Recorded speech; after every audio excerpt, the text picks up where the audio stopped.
Oke. Saya kira dari saya demikian. Monggo dipersilahkan Ustadz Amrullah Sucipto untuk menyampaikan kajiannya. Dipersilahkan, monggo. Oke, terima kasih. Assalamualaikum warahmatullahi wabarakatuh. Alhamdulillah, wassalatu wassalamu ala rasulillah, syahadu an la ilaha illallah, wahdahu la syarika lah, wa syahadu anna Muhammadan abduhu wa rasuluh. Allahumma salli wa sallim ala nabiyina Muhammadin sallallahu wa ala alihi wa hum bi ihsanin ila yaumiddin. Faqad qala Allah Ta'ala fi kitabihil karim, ya ayyuhalladzina amanu taqullaha haqqa tuqatih wa la tamutunna illa wa antum muslimun. Bapak-bapak, teman-teman yang kami hormati, marilah kita bersyukur pada kesempatan kali ini kita bisa kembali bertemu dalam rangka kajian online. Salawat dan salam mudah-mudahan dilimpahkan kepada Nabi kita Muhammad sallallahu alaihi wasallam, keluarga, sahabat, dan umat yang senantiasa istiqomah di jalan Islam. Pada kesempatan kali ini kita akan membahas bab yaitu tentang tabarruk yang syar'i versus tabarruk yang tidak syar'i. Kita akan membahas dulu definisi tabarruk. Jadi tabarruk itu berasal dari kata birkah. Jadi birkah itu danau. Jadi danau. Jadi danau itu adalah satu tempat yang air mengalir ke situ, ke tempat itu yang bertambah banyak. Makanya para ulama mengatakan bahwasanya tabarruk itu adalah dawamul khair, atau barokah itu adalah dawamul khair wa kasrat. Jadi tetapnya di dalam kebaikan dan banyaknya. Jadi tetap di dalam kebaikan dan banyak. Jadi tetap di dalam kebaikan, terus menerus di dalam kebaikan dan banyak. Itu berkah. Nah, tabarruk berarti mencari berkah atau meminta atau berharap supaya mendapatkan berkah dan kebaikan yang banyak. Itu disebut dengan tabarruk. Tabarruk itu artinya adalah mencari berkah atau meminta atau berharap agar mendapatkan berkah. Jadi berkah itu tadi adalah kebaikan yang sifatnya terus-menerus, tetap, dan banyak. Sifatnya terus-menerus dan banyak. Contoh misalnya, kalau kita punya motor misalnya, motor itu baik, tidak jarang rusak, kemudian tidak ketika dipakai juga enak gitu ya. Dibawa ke masjid penuh dengan kebaikan, maka itu motornya berkah. Itu secara bahasa. Nah, kemudian tabarruk berarti mencari berkah atau mengharapkan kebaikan dan mengharapkan kebaikan yang banyak. Misalnya kita dagang berkah, berarti perdagangan kita adalah perdagangan yang penuh dengan kebaikan dan untungnya banyak. Nah, itu berkah. Kemudian yang berikutnya macam-macam tabarruk atau mencari keberkahan. Tabarruk ini dibagi menjadi dua, yaitu tabarruk yang syar'i dan tabarruk yang tidak syar'i. Yang pertama adalah tabarruk yang syar'i. Berarti tabarruk atau mengharapkan kebaikan atau mendapatkan keberkahan yang syar'i. Artinya mencari berkah yang terdapat dalil di dalam Al-Quran maupun Sunnah. Atau terdapat dalil di dalam syariat. Yang menunjukkan bahwasanya hal tersebut memang betul-betul ya, mendapatkan berkah dan memang ada dalil syar'i yang menunjukkan bahwasanya kita diperbolehkan untuk mengharapkan keberkahan tersebut. Nah, yang seperti ini adalah disebut dengan tabarruk yang syar'i. Kita langsung saja kepada contoh. Contoh misalnya, ada beberapa tabarruk yang disyariatkan. Yang pertama adalah tabarruk dengan ucapan atau perbuatan. Misalnya, kita mencari berkah dengan membaca Al-Quran. Kita mengharapkan kebaikan yang banyak dengan membaca Al-Quran. Berarti membaca Al-Quran adalah termasuk tabarruk. Itu tabarruk dengan Al-Quran. Sesuatu yang syar'i. Bagaimana banyak dalil. Misalnya, Iqra'ul Quran, bacalah Al-Quran. Fa'innaha ya'ti yawmal qiyamah syafi'an li ashabi. Karena Al-Quran itu akan datang pada hari kiamat. Sebagai syafaat. Bagi siapa? Bagi para sahabat-sahabat Quran. Ini menunjukkan bahwasanya membaca Al-Quran itu adalah akan mendapatkan syafaat pada hari kiamat. Oleh karena itu ini disebut dengan tabarruk atau mencari berkah dengan Al-Quran. Kemudian misalnya tabarruk dengan perbuatan. Misalnya kita sholat, baik itu sholat sunnah atau sholat wajib atau sholat sunnah, itu adalah termasuk tabarruk atau mencari berkah. Contoh lagi misalnya dengan perbuatan, misalnya kita makan dengan berjamaah. Jadi makan berjamaah itu makannya bareng-bareng ya. Tidak maksudnya dalam satu tempat, satu waktu itu makannya berjamaah. Jadi walaupun ada katakanlah kalau kita lihat ke kelompok tertentu satu nampan 5 orang itu juga jamaah. Tetapi paling tidak jangan sampai kemudian misalnya bapaknya di ruang tamu, ibunya di dapur, anaknya di ruang tengah gitu. Itu namanya tidak berjamaah. Tapi kalau makan itu di dalam satu meja. Itu namanya makan berjamaah, itu adalah mencari berkah. Berkahnya makan. Kemudian misalnya lagi tabarruk atau mencari berkah dengan tempat yang syar'i. Yang syar'i misalnya adalah iktikaf di masjid. Jadi iktikaf di masjid. Kita mencari keberkahan dengan iktikaf di masjid, apalagi nanti 10 hari terakhir. Tapi karena nanti tidak ada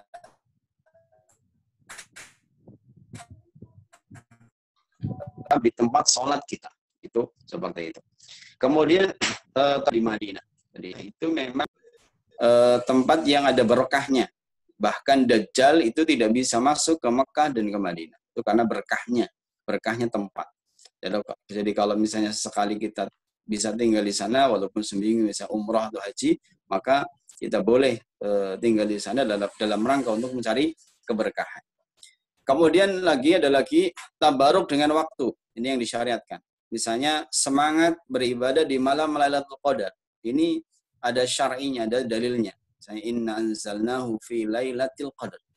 Sesungguhnya kami telah menurunkan Al-Qur'an di malam Qadar. Maka kemudian malam Qadar itulah khairun min alfi syahr, lebih baik daripada 1000 bulan. Ini tabarruk atau mencari keberkahan, mencari kebaikan di malam Lailatul Qadar, itu bertabarruk dengan waktu. Kemudian misalnya lagi banyak berdoa di waktu sahur. Ketika kita sedang waktu-waktu sahur itu, ketika kita habis sahur, baik itu puasa wajib maupun puasa sunnah atau tidak berpuasa misalnya, tapi kita berbanyak berdoa di waktu sahur. Maka yang seperti ini namanya mencari berkah pada waktu sahur. Kemudian ada lagi tabarruk atau mencari berkah, mencari kebaikan dengan makanan dan minuman.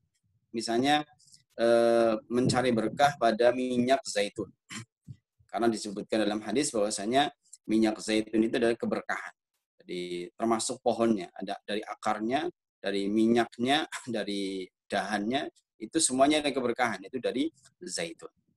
Kemudian berkahnya air zam-zam. Jadi air zam-zam itu ada keberkahan. Makanya kalau kita minum air zam-zam, kita berdasarkan niat. Kalau misalnya niat kita minum zam-zam, kemudian diniatkan untuk menyembuhkan penyakit kita, maka kemudian insya Allah Allah akan memberikan kesembuhan dengan berkahnya minum air zam-zam. Kemudian misalnya berkah dengan mengkonsumsi habbatus sauda. Sebagaimana disebutkan dalam hadis, inna fi habbatis sauda dawa'un likulli da'. Sesungguhnya di dalam habbatus sauda ada obat dari segala macam penyakit kecuali kematian. Kenapa seperti itu? Karena setelah diteliti, habbatus sauda atau jintan hitam itu bisa meningkatkan antibodi. Nah, itu pas sekali ketika kita dalam kondisi menjaga kesehatan, kita mengkonsumsi habbatus sauda. Kemudian yang berikutnya ada juga bertabarruk atau mencari berkah dengan zat Nabi. Jadi dengan zatnya. Jadi misalnya zatnya itu berebut air liurnya Nabi. Jadi para sahabat itu begitu diceritakan bahwasanya ketika Nabi itu buang air ludah, itu ada sahabat yang kadang-kadang berebutan sisa wudunya Nabi itu ada berkahnya. Mengambil keringatnya Nabi itu juga ada berkahnya. Bahkan mengumpul rontokan rambut Nabi itu jadi ada berkahnya. Tetapi bukan berarti kemudian mengklaim, oh ini rambut Nabi, tidak. Tetapi kalau misalnya itu betul bahwasanya itu adalah rambut Nabi, itu memang ada berkahnya. Ini adalah berkah tabarruk yang disyariatkan. Nah, kemudian ada juga tabarruk yang tidak ada dalilnya, atau tidak ada dalil atau tidak ada hadisnya, baik itu dari Al-Quran maupun hadis. Contohnya misalnya tabarruk dengan perbuatan. Misalnya ada orang yang melakukan zikir dengan zikir-zikir yang tidak ada contohnya. Misalnya ada satu kelompok yang dia berzikir la ilaha 600 kali, kemudian illallah 400 kali. Nah, ini tidak memenuhi rukun tauhid, yang seperti tidak memenuhi rukun la ilaha illallah. Kenapa? Karena dia berzikir la ilah kemudian illallah. Yang seperti ini tidak ada dalilnya. Yang seperti ini adalah termasuk tabarruk yang tidak disyariatkan. Kemudian ada lagi tabarruk yang dengan tempat tapi yang tidak syar'i. Contohnya misalnya ada orang yang iktikaf di kuburan. Jadi iktikaf di kuburan. Jadi tidak iktikaf di masjid tetapi lebih senang iktikaf di kuburan. Bahkan ada yang lebih mantap. Ketika baca Quran itu di kuburan bisa sampai berjam-jam. Baca Quran di kuburan itu nyata ya. Tetapi begitu baca Quran di masjid itu paling 1 lembar sudah bosan. Itu karena apa? Kenapa seperti itu? Karena memang motivasinya memang yang lain, bukan ikhlas karena Allah Subhanahu wa taala, tapi karena yang lainnya. Kemudian yang berikutnya adalah mengelus-elus dinding Ka'bah. Ini juga termasuk yang tidak disyariatkan. Jadi mengelus-elus kalau kepengen mencari berkah dari dinding Ka'bah ketika haji atau umrah itu juga tidak disyariatkan. Termasuk melaksanakan ziarah ke kuburan para wali yang diniatkan bisa menyamai haji. Ya. Barang siapa yang berziarah kubur ke makam wali berapa kali gitu ya, itu sama pahalanya sama dengan haji. Yang seperti ini adalah sebetulnya mereka kepengen tabarruk, kepengen mencari keberkahan yang banyak, tetapi tidak ada dalil. Kemudian tabarruk yang dengan waktu, misalnya adalah tabarruk dengan malam nisfu Sya'ban yang kemarin. Itu juga tidak ada dalilnya. Jadi tidak ada dalil yang mengatakan baiknya malam beriktikaf ketika malam nisfu Sya'ban atau menghidupkan malam nisfu Sya'ban sebagaimana menghidupkan malam Lailatul Qadar. Itu tidak ada dalilnya. Kemudian misalnya tabaruk dengan minuman. Contohnya misalnya berebut minuman dari sisa air Pak Kiai atau sisa dari Ustadz. Oh ini ada Ustadz ini, ada Ustadz Fulan. Oh kalau sisa diminum, ini ada berkahnya. Yang seperti ini adalah tidak ada dalilnya. Siapa saja, kiai siapa saja, Ustadz siapa saja, kalau sisa minumnya itu tidak ada berkahnya, seperti itu. Tidak sebagaimana sisanya Nabi Muhammad SAW. Kemudian tabaruk yang tidak disyariatkan dari makanan, misalnya berebut tumpeng, jadi sekaten, misalnya ada tumpeng sekaten di mana gitu ya, ketika suro, maka kemudian pada berebut. Yang seperti ini adalah tabaruk yang tidak disyariatkan atau tidak ada dalilnya, baik itu dalam Quran maupun hadis. Kemudian misalnya lagi tabarruk dengan benda-benda tertentu. Misalnya ada orang Syiah itu mengambil tanah Karbala. Yang kadang-kadang mereka digunakan untuk tempat sujud. Mereka berkeyakinan bahwasanya tanah Karbala ada keberkahan. Maka itu tidak ada dalilnya. Kemudian kalau di Solo misalnya berebut dengan benda-benda tabarruk dengan benda-benda tertentu, misalnya berebut dengan kotoran kerbau Kiai Slamet. Mereka berebut kotorannya. Ketika kerbau Kiai Slamet itu buang kotoran, maka mereka yang tidak disyariatkan. Kemudian misalnya lagi tabaruk dengan zat orang peninggalannya. Seperti misalnya lidah orang soleh, kemudian buat rebutan, atau keringatnya orang soleh buat rebutan. Yang seperti ini tidak ada dalilnya. Atau berebut bekas peci atau bajunya orang soleh, misalnya. Itu juga tidak ada dalilnya. Oh ini pecinya orang soleh, berkahnya luar biasa. Tidak. Kemudian misalnya memilih tempat di mana orang soleh itu sholat. Misalnya. Oh orang soleh itu kalau sholat itu di sini, kita ngikutlah sholat di sini. Kenapa? Ada berkah yang seperti ini tidak ada dalilnya. Kemudian teman-teman yang kami hormati, beberapa dalil yang kita bahas pada kesempatan kali ini adalah misalnya di dalam surat Al-Isra. Allah Subhanahu wa taala berfirman, Subhanalladzi asra bi 'abdihi lailan minal masjidil haram ilal masjidil aqsa alladzi barakna haulah. Maha suci Allah yang telah memperjalankan hamba-Nya pada suatu malam dari Masjidil Haram ke Masjidil Aqsa yang telah kami berkahi sekelilingnya. Berarti Mekah itu ada berkahnya, termasuk sekitaran Masjidil Aqsa itu ada keberkahan di situ. Berarti tempat ya. Di samping Mekah, Syam ya. Para ulama mengatakan bahwa yang ada keberkahan adalah Syam, di mana Masjidil Aqsa itu ada. Kemudian misalnya keberkahan malam Qadar misalnya. Inna anzalnahu fi lailatul qadar. Sesungguhnya kami telah menurunkan Al-Qur'an pada malam Qadar. Ini dalil bahwasanya malam Qadar adalah ada keberkahan. Contohnya lagi misalnya dalil, misalnya adalah ketika makan. Disebutkan idza wudi'at ta'am fala ta'kulu min wasti fa innal barakah tanzilu wastahu. Bahwasanya apabila dihidangkan makanan, maka makanlah kalian dari tepi. Jadi ketika ketika makan, maka disunnahkan makan dari tepi, jangan dari tengah. Karena sesungguhnya berkah itu terdapat pada pertengahan hidangan. Sehingga kemudian ketika makan itu dari pinggir dulu, karena berkahnya ada di tengah. Sehingga kemudian ketika makan, tengahnya yang terakhir karena berkahnya di situ. Kemudian misalnya lagi, iqtadimu bizait, gunakanlah minyak zaitun.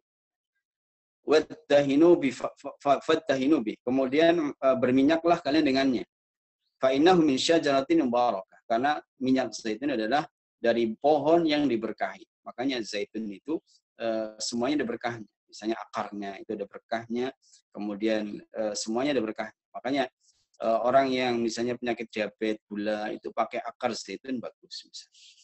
Kemudian sekarang kita lihat dalil yang tidak syar'i. Allah Subhanahu wa taala berfirman, "Afara'aitum Lata wal Uzza." Maka apakah kamu patut wahai orang-orang musyrik menganggap Al-Lata wal Uzza? Al-Lata wal Uzza. Apakah patut wahai orang-orang musyrik menganggap Lata dan Uzza? Jadi salah satu tujuan orang-orang musyrik mereka itu beribadah kepada Lata dan Uzza itu diantaranya adalah dalam rangka tabarruk. Jadi dalam rangka tabarruk. Jadi mereka itu Al-Lata itu adalah salah satu berhala yang dulunya Lata itu adalah manusia. Seseorang yang baik, yang pekerjaannya adalah mereka ini, Al-Lata ini orang yang senang memenjamu jamaah haji. Jadi jamaah haji ketika mereka haji, mereka diberikan roti oleh orang yang bernama Lata. Sehingga kemudian ketika meninggal dunia, kemudian orang-orang Arab kemudian tabarruk kepada Lata dengan tabarruk ya, ke makam mereka. Oleh karena itu, ketika ada orang-orang yang mereka itu pergi ke makam para wali, kemudian mereka bertabarruk kepada makam para wali, sebetulnya mereka itu adalah menyerupai perbuatan orang-orang musyrik. Kalau tujuannya adalah untuk tabarruk. Ketika seseorang itu misalnya pergi ke kuburan, apalagi sekarang ini bulan Sya'ban ya, bulan Sya'ban. Nah, kemudian mereka sebelum Ramadan mereka biasanya pada pergi ke kuburan. Nah, ketika pergi ke kuburan itu biasanya mereka adalah dalam rangka untuk mencari berkah. Nah, kalau tujuannya mencari berkah dari kuburan, berarti sebetulnya mereka adalah menyerupai perbuatan orang-orang musyrik. Karena sebetulnya yang namanya ziarah kubur itu boleh-boleh saja. Tapi tujuannya yang pertama adalah dzikrul maut, yaitu mengingat mati. Yang kedua adalah mendoakan orang yang meninggal.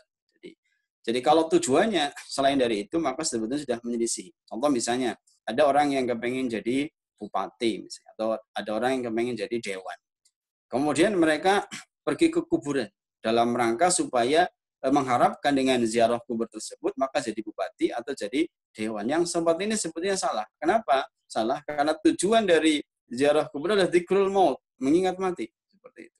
Atau mendoakan orang yang dikubur. Makanya beberapa anak misalnya ketika mau ujian, ya, kemudian mereka diajak untuk ziarah kubur, mereka kemudian mengingat mati. Sehingga ketika mengerjakan ujian bahkan lah ini saya kan mau mati gitu ya.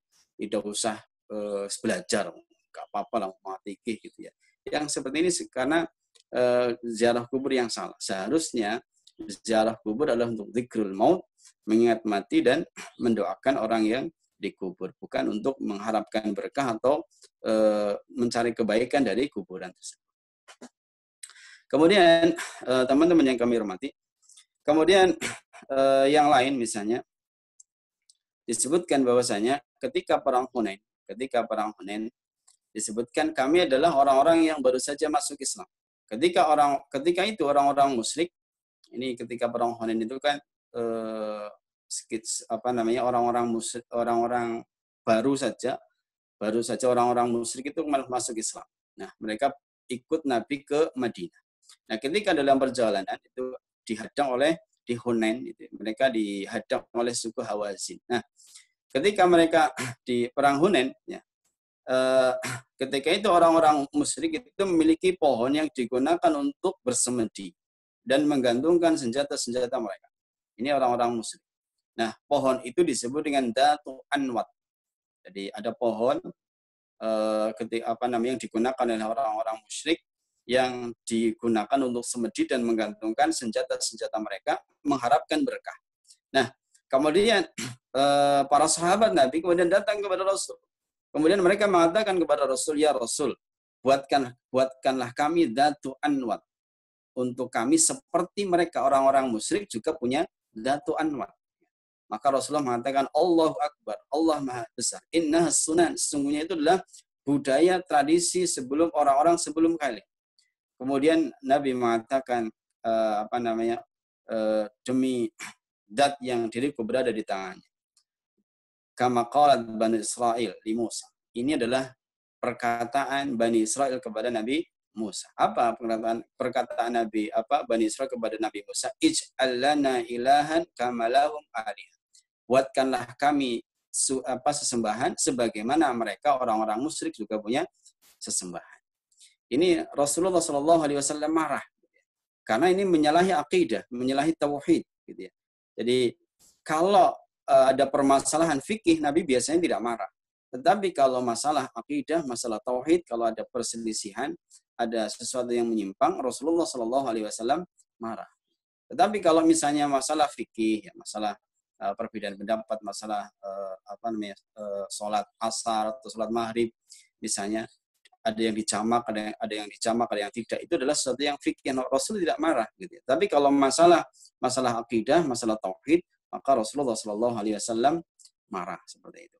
Nah, kemudian yang berikutnya adalah ini dalil bahwasanya mereka itu juga bertabaruk kepada pohon yang kemudian Rasulullah SAW marah. Kemudian yang terakhir adalah tingkat kesyirikannya. Jadi orang-orang yang tabarruk. Jadi mereka, orang-orang yang bertabarruk itu bisa terjatuh kepada syirkul akbar, syirik besar. Jika disertai dengan keyakinan bahwa tabarruk tersebut yang tidak ada landasan dari Quran maupun hadis, itu memang bisa mendekatkan dirinya kepada Allah. Jadi sesuatu perbuatan yang tidak ada landasannya dari Quran dan hadis, itu memang betul-betul dapat mendekatkan dirinya kepada Allah Subhanahu wa taala dan menyampaikan kebutuhan kepada Allah Subhanahu wa taala. Jadi yang seperti ini bisa terjatuh kepada syirik besar. Jadi jadi sesuatu itu tidak ada dalilnya dari dalam Quran maupun hadis. Kemudian ada keyakinan, ya. Ada keyakinan bahwasanya sesuatu itu memang betul-betul bisa mendekatkan diri kepada Allah. Contoh misalnya seseorang itu bertabarruk atau mencari berkah dengan beritikaf di kuburan. Nah, dia meyakini bahwasanya dengan beritikaf di kuburan itu memang betul-betul bisa mendekatkan diri kepada Allah dan bisa menyampaikan kebutuhan kepada Allah. Ini para ulama mengatakan bisa dikhawatirkan masuk ke dalam syirik besar. Kemudian yang kedua adalah bisa terjatuh kepada syirik kecil. Jika seorang berkeyakinan bahwa hal tersebut, hal yang tadi, yang tidak ada landasan dari Al-Quran dan Hadis, hanyalah sebagai sebab datangnya berkah, tanpa disertai dengan keyakinan.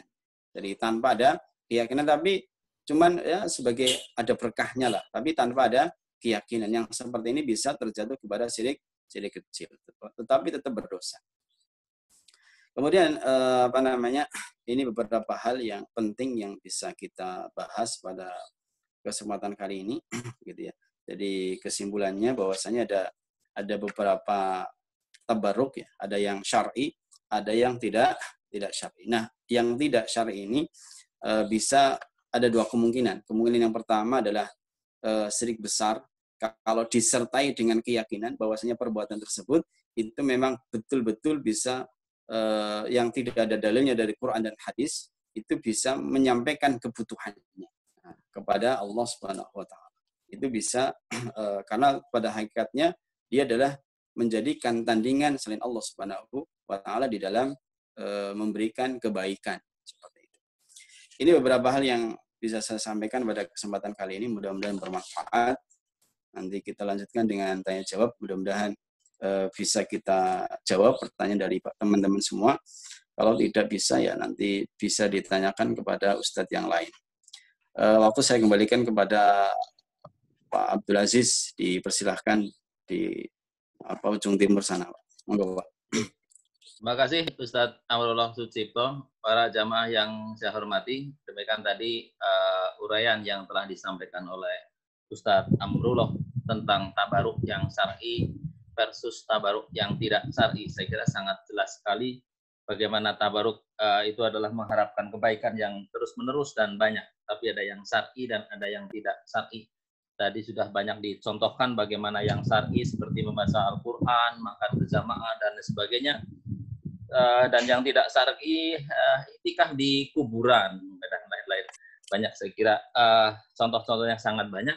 Dasar-dasarnya tadi juga sudah diberikan, ada surat Al-Isra, Subhanalladzi asra bi 'abdihi lailan minal masjidil harami ilal masjidil aqsa, antara haram dan Masjidil Aqsa.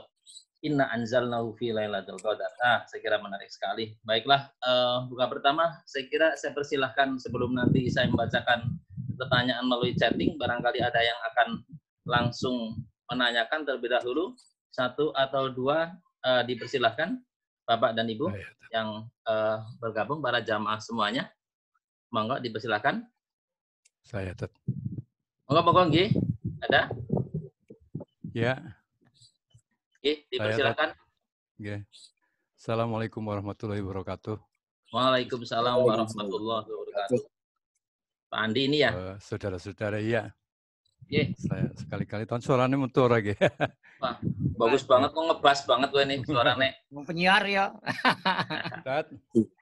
Saya ingin menanyakan satu hal yang saya konsentrasi sekali terhadap perbedaan tadi syirik dan juga di dalam lingkaran kita masyarakat itu ada kebudayaan. Seperti kita dicontohkan juga di Kabupaten Banyumas ketika ada ulang tahun, kita ada mengadakan pawai arak-arakan jimat, kemudian ada berkah yang katanya diterima dari situ. Ini seperti di kota-kota lain barangkali seperti Jogja ada sekaten dan sebagainya. Ini bagaimana kita menyikapi?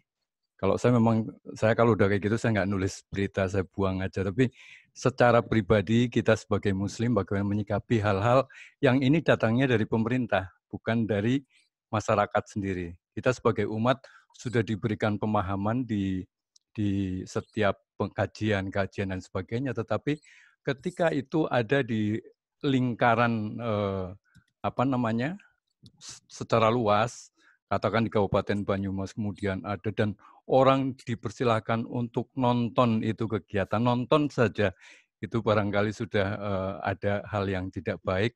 Ini bagaimana kita harus bersikap secara pribadi sebagai Muslim atau secara kemasyarakatan keseluruhan. Ini yang sangat penting karena sampai sekarang nggak selesai ini hal-hal semacam ini. Ada arak-arakan, kemudian nyuwun sewu ada juga acara untuk ziarah kubur. Ini yang katanya ini sudah dari dulu harus dilakukan, jadi harus berziarah ke sana beramai-ramai. Kemudian ada bunga dan lain sebagainya. Masyarakat yang tidak paham akan menyontoh. Masyarakat yang tidak paham memberikan pemahaman itu. Monggo Pak Ustadz, terima kasih. Terputus. Langsung saya jawab ya. Ya. Langsung dijawab ini Pak Abdul Aziz. Ya, silakan monggo Pak Amrullah. Oke. Terima kasih. Yang pertama adalah tentang masalah pawai. Ya. pawai. Yang terakhir itu kan di pawai pusaka yang ada di Banyumas kemarin pas ulang tahun. Nah, sebetulnya kalau ada keyakinan bahwasanya pusaka itu punya berkah, ada kebaikan. Kemudian ketika diarak itu memang dalam rangka untuk mengharapkan kebaikan dari pusaka itu, maka bisa terjatuh kepada kesyirikan. Itu bisa, itu keyakinan. Kalau syirik itu kan keyakinan. Kemudian syirik itu ada dua, syirik besar maupun syirik kecil. Jadi kalau kita, atau naudzubillah ya, kalau ada orang yang berkeyakinan bahwasanya pusaka itu yang diarak itu punya punya sesuatu yang langsung mendatangkan keberkahan, dengan diarak itu Banyumas menjadi jadi subur, jadi aman gitu ya. Yang seperti ini kalau dia meyakini langsung bahwasanya dengan pusaka itu ketika diarak itu Banyumas menjadi sesuatu yang kota yang makmur ya, aman dan seterusnya, maka itu syirik besar. Itu syirik besar. Kemudian yang kedua, syirik kecil. Bagaimana kalau syirik kecil? Kalau dia berkeyakinan kalau diarak itu Allah Subhanahu wa taala akan memberikan kebaikan pada Banyumas. Itu syirik kecil. Itu seperti itu. Nah, kemudian bagaimana kalau tidak ada keyakinan? Tidak ada keyakinan, maka tidak apa-apa. Jadi tidak berdosa.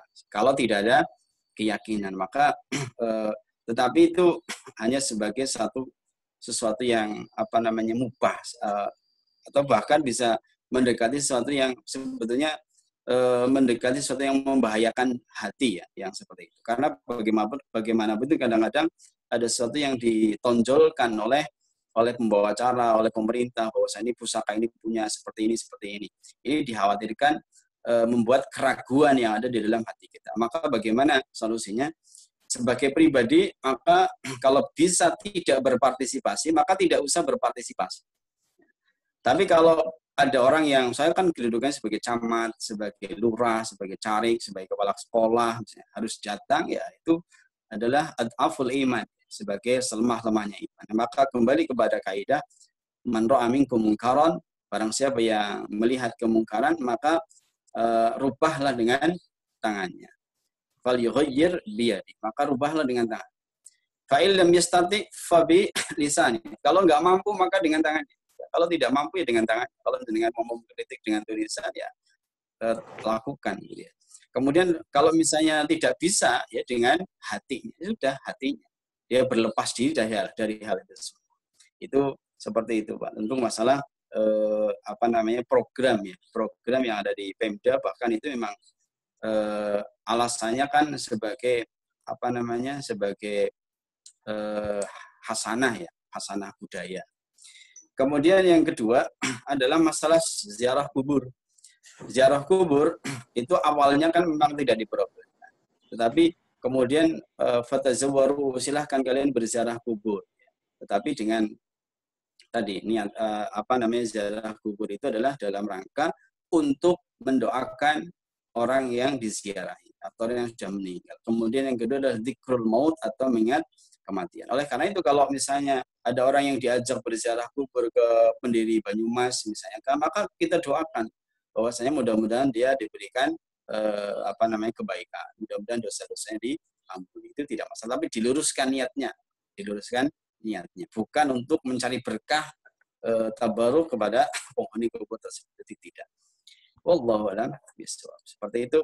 Jadi meluruskan niatnya supaya kita ketika ziarah kubur adalah mendapatkan pahala. Tapi yang menjadi masalah itu apakah kemudian ziarah kuburnya harus tanggal itu? Itu kan kalau harus tanggal itu maka itu tidak ada dalilnya, baik itu dari Quran maupun hadis. Khususkan itu tidak ada dalil. Wallahu a'lam. Itu yang bisa jawab, Bapak. Ya, cukup. Ya.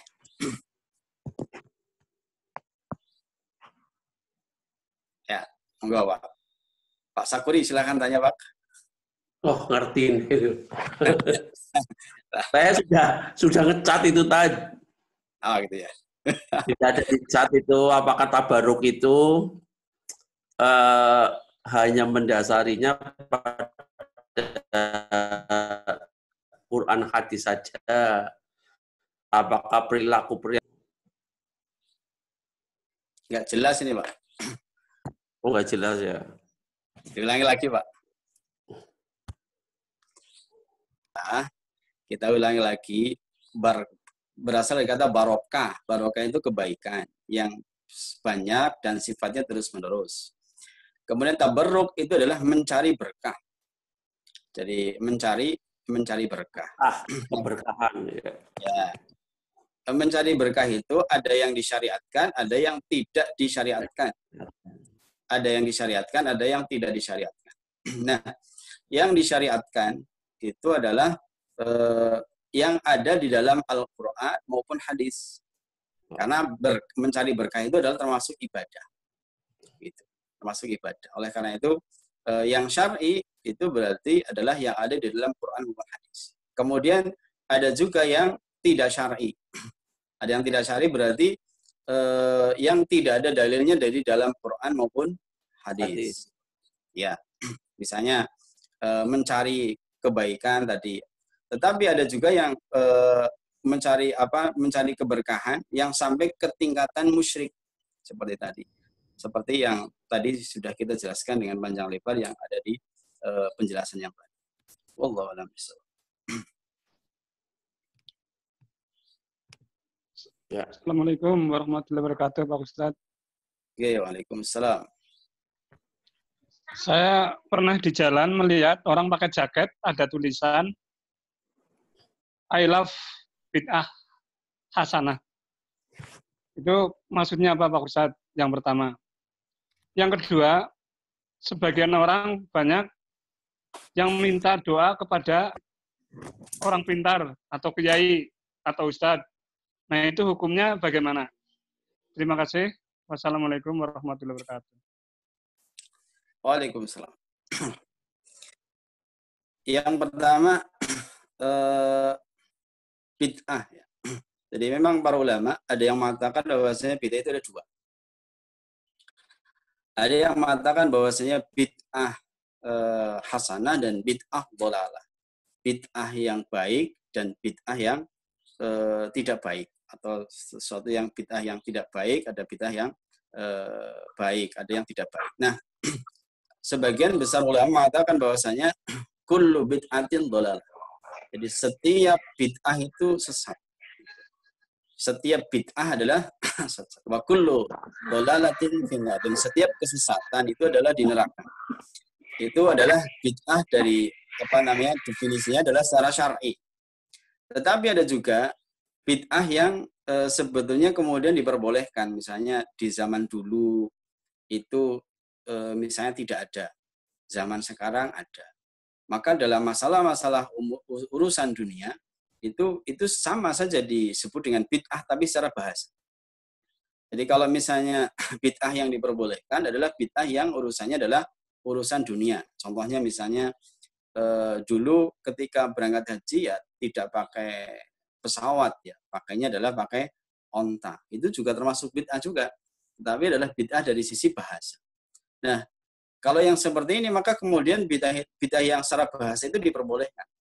Kalau zaman dulu misalnya adzan itu tidak pakai toa, tidak pakai pengeras suara, tapi naik ke menara. Yang seperti ini pakai toa itu juga zaman dulu nggak ada, tapi sekarang ada. Misalnya lagi dulu nggak ada kacamata ya, sekarang ada kacamata misalnya. Dan banyak lagi yang seperti ini, maka beberapa bid'ah yang diperbolehkan. Itu seperti itu. Ini kalau bid'ah secara bahasa.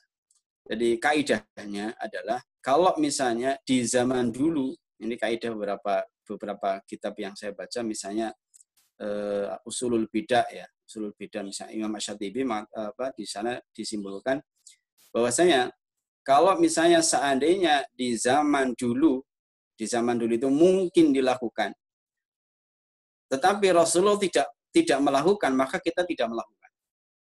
Jadi kalau misalnya Rasulullah SAW mungkin melakukan, tetapi Rasulullah tidak melakukan, maka kita tidak melakukan. Contohnya misalnya 3 hari. Rasulullah SAW juga pernah punya putra yang meninggal, itu Nabi Ibrahim. Apakah Rasulullah kemudian ketika 3 hari, 7 hari, 40 hari, kemudian yang berdoa khusus? Kan tidak. Seperti itu. Dan itu mungkin sekali dilakukan oleh Nabi Muhammad SAW. Dan yang namanya agama ini kan sudah sempurna. Al-yawma akmaltu lakum dinakum wa atmamtu alaikum ni'mati wa raditu lakum al-Islam madinah. Jadi sungguh pada hari ini Islam sudah aku sempurnakan dan sudah sempurna dan sudah disempurnakan. Sudah sempurna lengkap. Ya. Oleh karena itu, kalau kemudian menganggap bahwasanya harus ada 3 hari, 7 hari, 40 hari, yang Nabi tidak melakukan, kemudian dia melakukan, maka sebetulnya dia menganggap bahwasanya agama ini kurang sempurna. Yang seperti ini. Maka yang seperti ini, maka kita tinggalkan karena Nabi tidak melakukan hal tersebut. Berbeda ketika zaman dulu nggak ada misalnya pakai pesawat, dulunya pakai onta, pakai kuda. Zaman dulu tidak memungkinkan, tapi kalau sekarang memungkinkan, gitu ya. Dulu tidak memungkinkan, maka menjadi boleh. Tadi seperti pakai pesawat ketika haji, kemudian adzan pakai pengeras suara dan seterusnya. Ini bid'ah secara bahasa. Nah, yang seperti ini diperbolehkan. Ini yang seperti ini disebut dengan bid'ah hasanah. Ya. Ini yang menurut beberapa yang saya pahami begitu. Tapi kalau kemudian bid'ah hasanah itu sesuatu yang dianggap baik, ya, walaupun bertentangan dengan syariat, kemudian dikatakan bid'ah hasanah, maka yang seperti tidak ada. Ini yang bisa saya pahami dari pertanyaan dari pertanyaan yang kedua. Kemudian yang kedua, yang berikut adalah minta doa kepada orang soleh. Boleh saja minta doa kepada orang soleh. Syaratnya 1, orang itu masih hidup. Orang itu masih hidup. Yang kedua, hadir. Jadi orang itu masih hidup, kita minta datang kepada orang soleh tersebut, mohon kepada orang soleh, ya Allah, ya wahai fulan, Bapak, saya tolong didoakan, saya kepengen begini-begini. Orang itu hadir ada. Kemudian yang kedua, mampu, memang betul-betul dia bisa, gitu ya. Yang seperti ini boleh, begitu. Nah, yang tidak boleh adalah datang kepada orang pinter untuk menanyakan hal-hal yang gaib.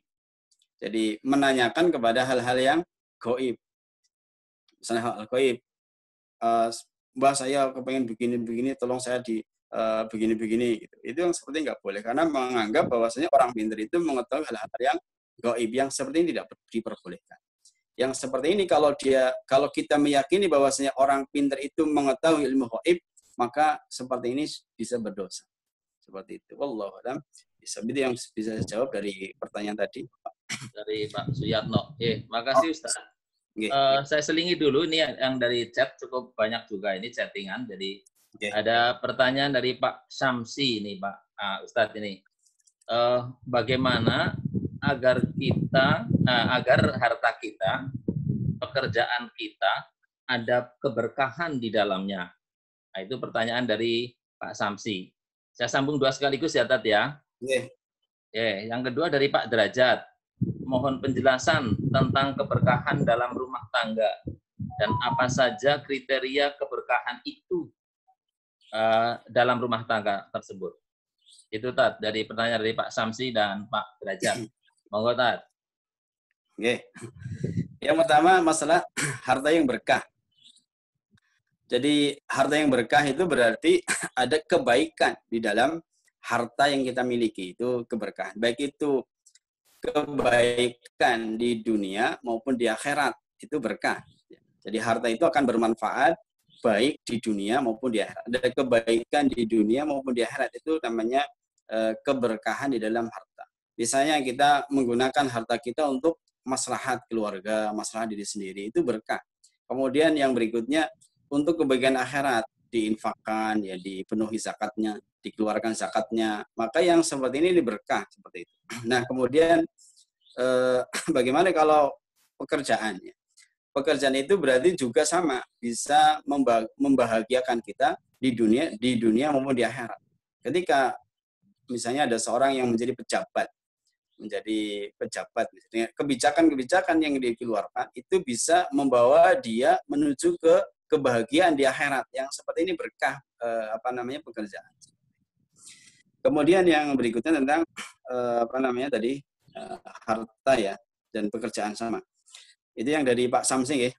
Jadi Oke, Mas Samsi. Oke. Kemudian tentang keberkahan dalam rumah tangga. Jadi keberkahan dalam rumah tangga ya sebagaimana sering kita sampaikan ketika mau nikah, barakallahu wa baraka 'alaika wa jama'a bainakuma fi khair. Jadi mudah-mudahan Allah Subhanahu wa taala memberikan keberkahan dan mengumpulkan kalian berdua di dalam kebaikan. Jadi dalam kondisi yang santai, dalam kondisi yang rukun itu juga ada keberkahan. Ada juga dalam kondisi yang kadang-kadang antara suami istri berselisih juga ada keberkahan. Keberkahan di sini adalah kebaikan yang kemudian sama-sama suami istri kemudian anak-anaknya itu masuk ke dalam surga. Itu adalah keluarga yang berkah. Jadi keluarga yang berkah diantaranya adalah ketika seluruh anggota keluarga, baik itu bapaknya, istrinya, anaknya itu masuk surga semua. Itu adalah keberkahan. Nah, kemudian ketika di dunia, maka kemudian keluarga itu digunakan keluarga itu digunakan untuk bagaimana caranya masuk ke dalam surga. Ada kebaikan-kebaikan di situ. Misalnya bagaimana cara mendidik anak dengan baik, mendidik istri dengan baik, maka itu adalah ada keberkahan di situ.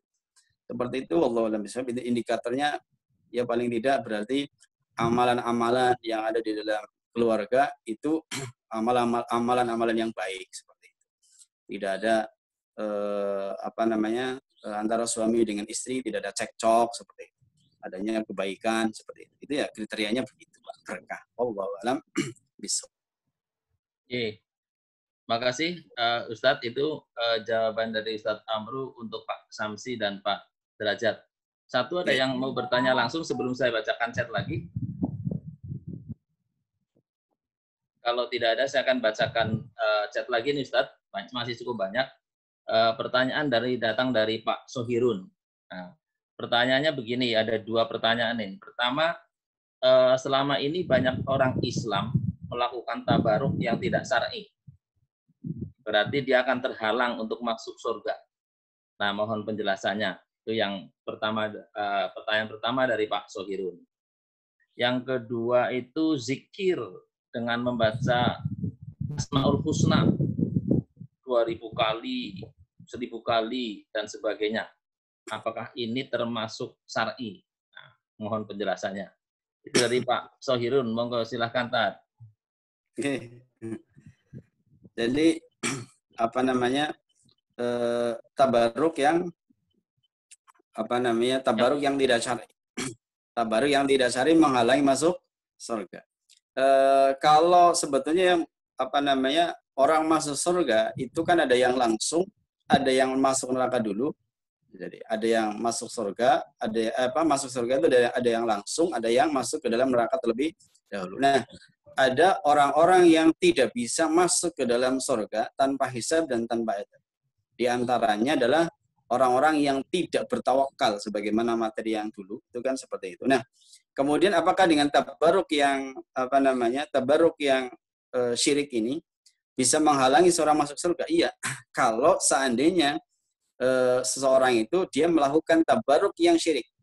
Jadi, karena orang musyrik kalau dia tidak bertaubat, maka kemudian dia tidak akan masuk surga.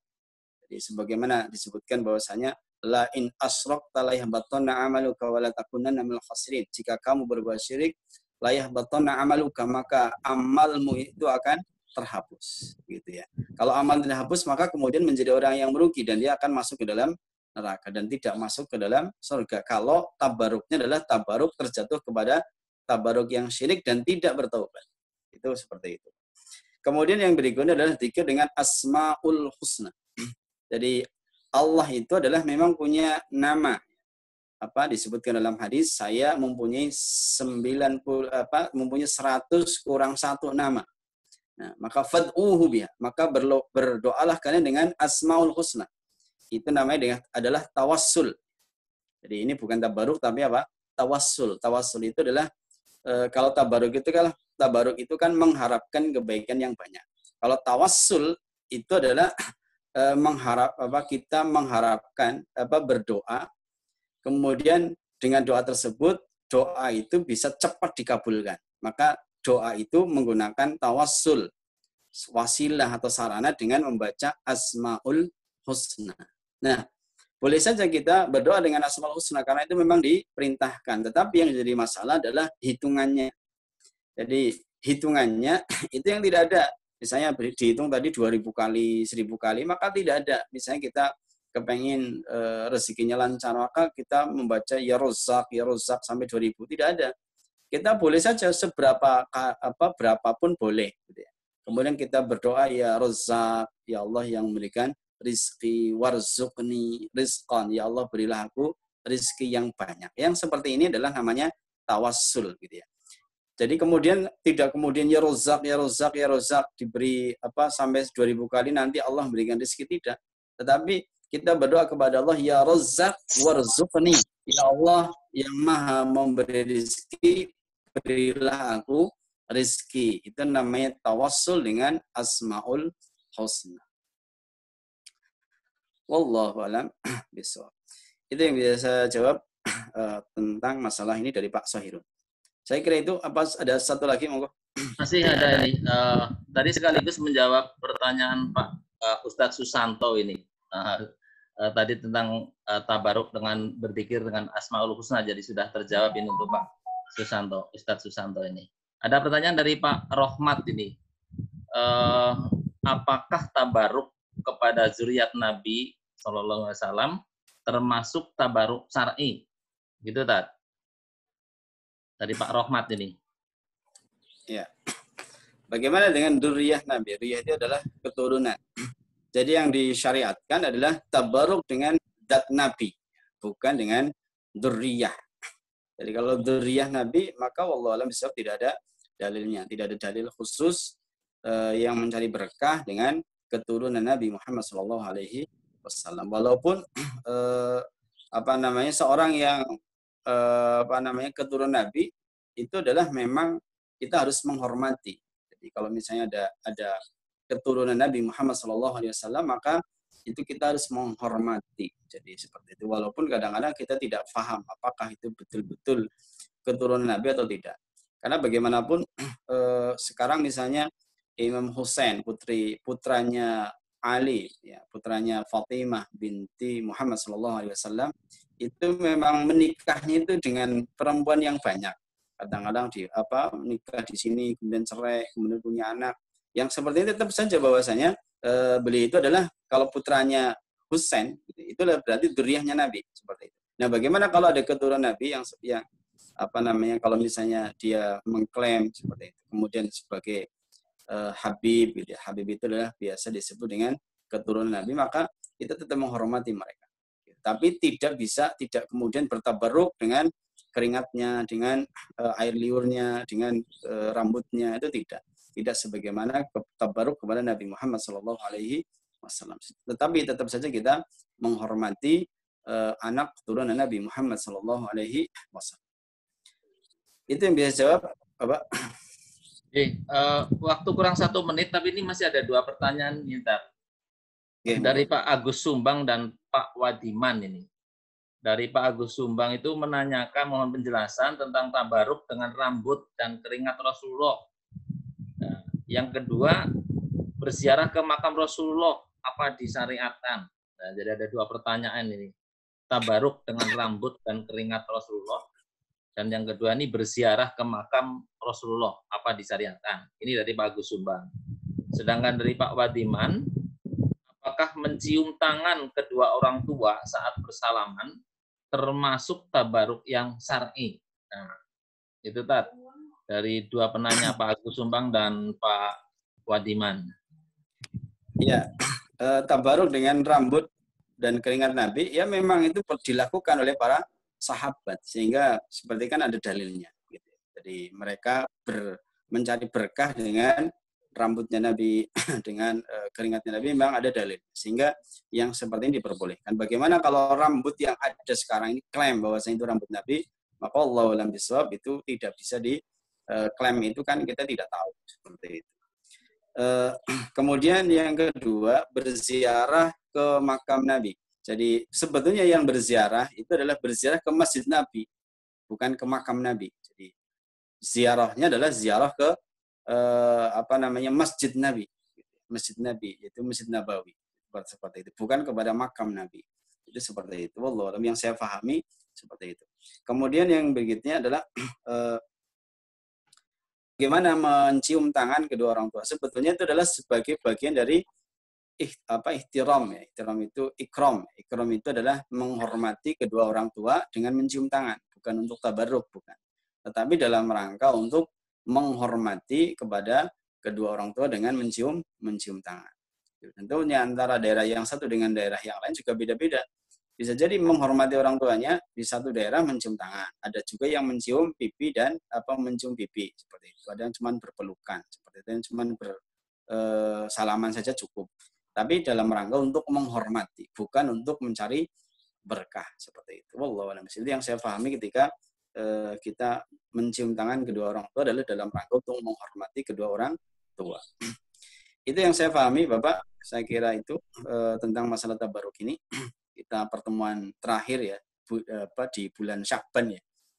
Seperti itu. Karena Jumat besok insya Allah sudah berpuasa. Itu yang bisa saya jawab. Saya tutup dulu dengan doa alhamdulillah ya rabbil alamin. Billahi taufiq wal hidayah. Wassalamualaikum warahmatullahi wabarakatuh. Waalaikumsalam. Waalaikumsalam warahmatullahi wabarakatuh. Makasih Ustadz Amrullah Sutsipto yang telah menyampaikan kajiannya pada malam hari ini.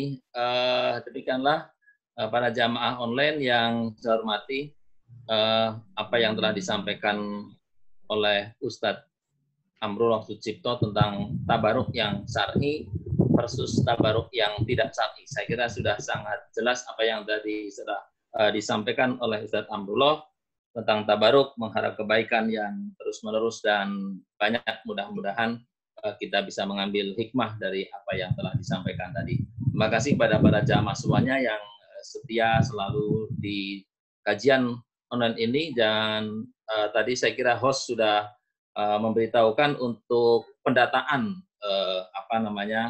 peserta kajian ini sekaligus untuk ta'aruf juga satu dengan yang lain, selain memang harus dengan menuliskan nama, juga alamatnya begitu ya Pak Adi Rahman. Nggih.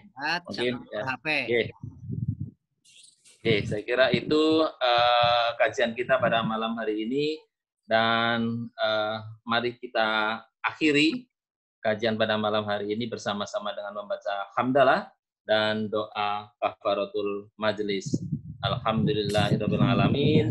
Subhanakallahumma wa bihamdika asyhadu an la ilaha illa anta